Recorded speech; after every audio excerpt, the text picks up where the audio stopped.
So I have a TikTok account with almost 1 million followers, and after years of posting on that platform, I've simply decided to quit. Now in this video, I want to share with you guys the reason behind my decision and why I think you also might want to do the same. I'll of course also share with you guys the total amount of money that I've made on TikTok throughout these years. I think that one will surprise you. And then just some general thoughts from me why I think this platform might be trash, although it does offer some really cool things. All right, so to understand this story, we need to go back in time to when I started my whole TikTok journey. Now at the time, I'd been creating like content. I started YouTube 2016 and been posting here on a weekly basis. I also made Instagram at the same time, but TikTok, I first heard about 2019. Now back then, very few people were on TikTok, especially like people like me. It was mostly just teenage like girls dancing.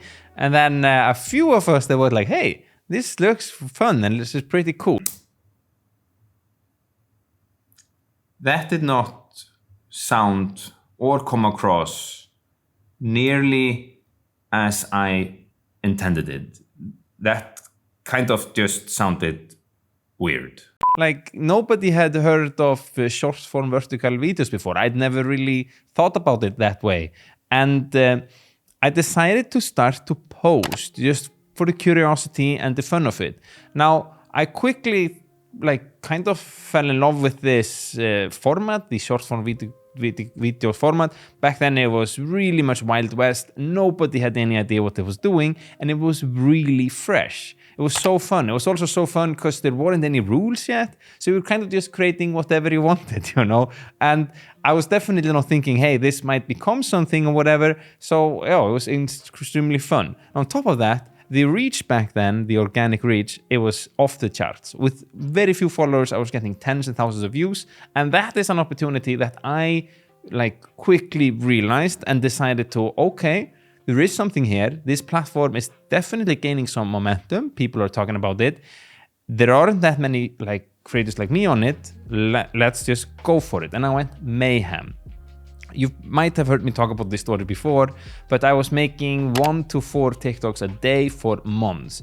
On top of that, I was also creating the YouTube and Instagram video and all that, but just focusing on TikTok here, then that really took me from like having no followers to hundreds and thousands of followers. It just blew up back then, which was crazy. And I was pulling in like when it was the biggest, like 18 million views month on month on month, which is sick. I mean, I come from a country that has 400,000 or less than 400,000 people, the entire nation. So this is like 40 times or 50 times that, which is just so, that is so nuts to me. 40. 20? 10 is 4 million, 20. Yeah, 40. Makes sense. Now I then spent the following years hammering on all of these platforms. I currently have a YouTube channel, which I've like posted constantly. I think this is like at time of the recording, almost 170,000 followers here. I also have an Instagram, which I'm really active on, which at the moment is like 310,000, something like that.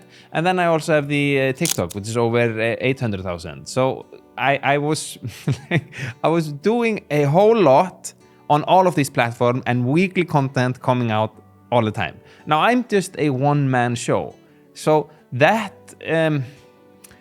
is pretty hard. And I mean, it is what it is, hard or not, but I was feeling that I might be spreading myself a little bit thin. And I'll talk more about this a little bit later, because this is going to wrap in something that I think is a mistake. It might be strength, but it could also be a mistake. And yeah, we'll talk about that in a second. Because first, I just want to talk about the first thing that I don't really liked or have never really liked about TikTok in general. Now, when you're on TikTok as a creator, you post and you kind of think to yourself, okay, is this video gonna be like blow up? You're participating in some sort of content roulette, hoping that your video will get a lot of views. Now, as a consumer on TikTok, on the other hand, you are like scrolling the For You page a lot, or only, really. And then you might see a creator that's like, you clearly got a video with millions of views, and then you never see him again. And this entire app, it centers around this For You page, which I also think is like the reason for success. I mean, the algorithm there, it is sick. I mean, I think all of us have been on TikTok and then like been stolen so much time from us because we just go on the app and then it feeds us what we want to see, and then hours later you're like, what the hell have I just been looking at? So that is cool, but that's like from the content creation perspective, it doesn't foster any type of community. As I mentioned before, creators can get millions and millions of views and get viral hits, but nobody knows who they are because they might not ever be seen again. While on Instagram, it's much better, it's much more of a community vibe there, and people are really following you as a person, and you are showing up in their feed, and you have this story, which is you can compete repeatedly, like get a deeper connection with your audience. You have a bunch of other things, and then on YouTube it's much more. I really think that like YouTube is where the community is at, and personally YouTube has always been where I like most. But on TikTok, you guys know what I'm talking about. You're not fostering, there's no any community building. You're just like random viral hits without this, like we're creating something cool here together where we can share information with each other, or yeah, building a proper community. Now, the next thing I don't like is that this is, of course, a Chinese spy. Now, when it comes to making money on TikTok, then TikTok doesn't really, or it does, but like, hear me out here. It doesn't really pay creators to make videos like YouTube does, especially not when I was there. But I do know that there is some sort of creator fund now. But as I've understood, unless you're getting serious, and I'm talking serious amount of views, it's not paying you any substantial amount, just like in the dollars, as I've understood. But you can say like, Icelandic guy, you talking bullshit here. It's making us at bank. Now that leaves us then with sponsored content. Of course, you have a whole lot of audience on you, so you can sponsor videos. Now, in my experience, I was having a really hard time convincing companies to sponsor videos on TikTok. I know that now it's probably a little bit better, and I've been neglecting the app for quite some time now, but just 2-3 years ago, I was having a really hard time convincing companies to sponsor things there. And if they wanted to, and they said, okay, let's do it, the amount they were paying was so much less than what you could get on like Instagram or YouTube even, then like even had like millions and millions of monthly views, they were not willing to put money there. I think it's changed now and it's probably better, but it is in fact that people are using often TikTok to try to funnel their audience to other places. Why is that? I wonder why. So for me, selling ad space for sponsored or working like with the companies that I worked with, it has not gone that well. Now, I am humble enough to understand that I might actually have done a bad job in trying to sell myself on that platform. Like sell sponsored like ad slots there, like just as I do on YouTube sometimes, you know? So I'm humble enough to understand that I might be to blame there.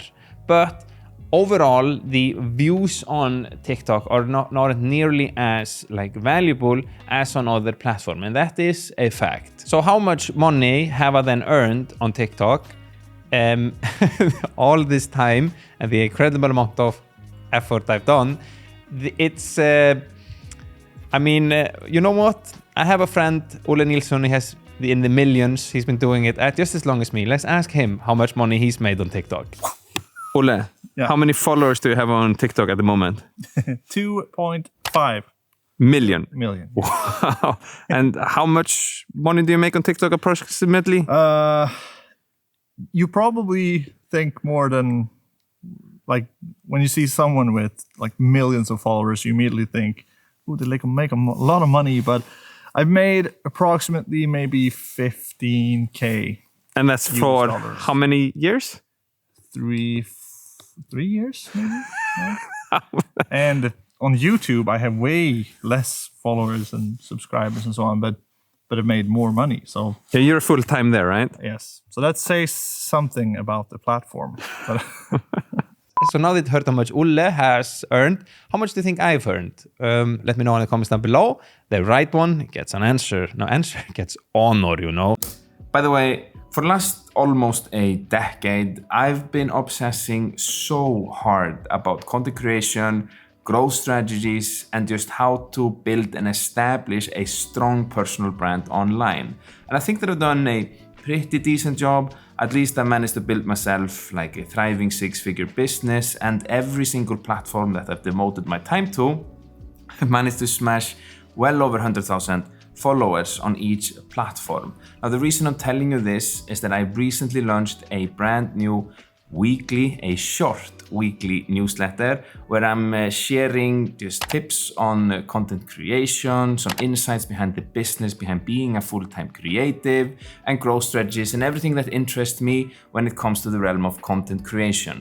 Now, if that sounds interesting to you, then in the description there's a link. It's free, no strings attached. You can unsubscribe anytime that you want.